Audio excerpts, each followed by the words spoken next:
خيار سلفت دمانتين وايد السلامي السلام عليكم ورحمة الله وبركاته runtiina waxaan aaminsanahay in meeshaan hadal badan uusan hadda iga furnayn goobta goob tiiraanyo tacsi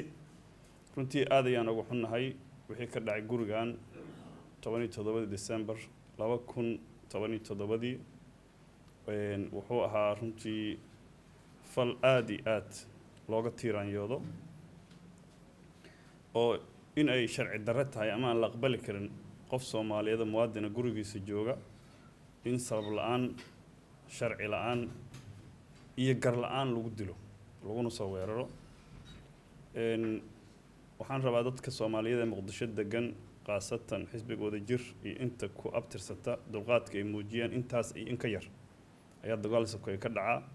dhibaato ka dhacda runtii waxaad muujiseen dulqaad dawladnimada curdanka ah oo hadda la soo yabayna waad u turteen meeshii la rabay kuwii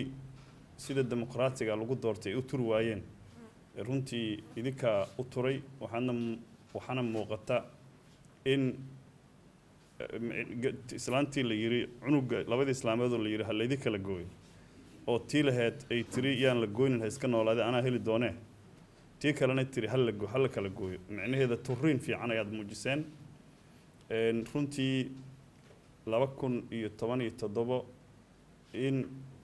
la yiraahdo ama afgooyo aad ama afweyne raac ama maxaa la jiri ama afkaa qabso inay dhacdo macnaheedu tahay haddii aadan dawladda ku fikir ahayn magaalada Muqdisho kuma noolaan kartid wax la aqbali kara ma waa loo yahay xukunkii dictatorka ahaa wixii dagaal ka dhacay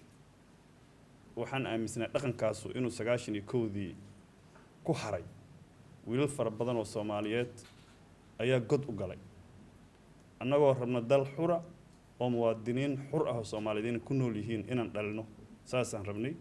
nasiib darray ahaday bini aadamku waa gafaahay sida la sheegay wax garaawshiya lagama muujin Lawad Cabdiraxmaan wuxuu yiri xogaa isagoo lagu haystaan arkayay martidiina waa fakfakanaysa dadkii beledka joogayna inuu horta ka noqdo ma ahayn markaas inuu ku adkaystay ahaday dalkan Soomaaliyeed waa la diriray meesh waa la kala tagay nin walba tuulo iyo degmo jooga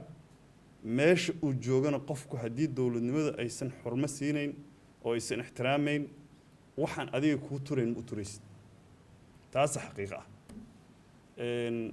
dawladnimada macnaheedu ma ahan in dadka lagu toojar gareeyo in loogu adeego loogu turo loogu naxariisto la isku dumo saas ayaan anagu u haysanaa runtii dhalinyaradii meeshan ka dhac ku laatay ama lagu dilay waxaan leenahay Allah u naxariisto ilaahay cafiyo damigooda Allah dhaafo intii ay ka dhinteen Allah uu qalbi qaboojiyo samar iyo iimaan hadda wax kale anaga oo noo furana runtii ma jiraan waxa kaliya anagana la karaa waxay tahay dictatorshipka anaga abuurayna madaxda maalintii qaldan yihiin hal joojiyo yaan la buunbuunin qof aan waxba ahayn oo waxba aan dheereyn maalowda waxa Sheekh Shariif ayiriya la yiri thumma wallahi waa la bixina aniga waxaan qabaa warkaas waa run nin kasta oo sharci lagu doortay oo sharci darro ku dhaqmo waa la bixina maba ahan in laga gorgortamo because anaga dalka in dawladnimada dadka lagu dilo qofku uma dooran meeshan uma geysan marka waxaan leenahay samri iimaan xisbigooda jirna hadii cadaaladda iyo halganka meeshiisa ku sii wado Cabdiraxmaan maalintii gurigan lagu weeraray waxa la lahaayay kaligiisa hadda xukunka hor ducadeeda waa la aqbalo farmaajo iyo intiisa waa la arkay horta meesha aad leeyahay dadku ku habaariyay kuwaan ilaaha arkay horta aniga ilaahay dadka ay jeclaysay inaad ku ducaysatay in la aqbalaaba dheeraad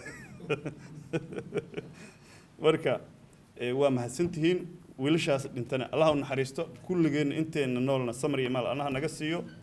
anaga dawladnimadeena waa jecelnahay ma diidanin laakiin waxa diidanahay dalkan dagaal sokeeyo ka soo baxay walina ma aga dhiganin marka waxa muhiimka waxay tahay sida la sheegay sharciga inuu sareeyo iyo qofka awoodda suldada lagu aaminay in gacantiisa amaan laga helo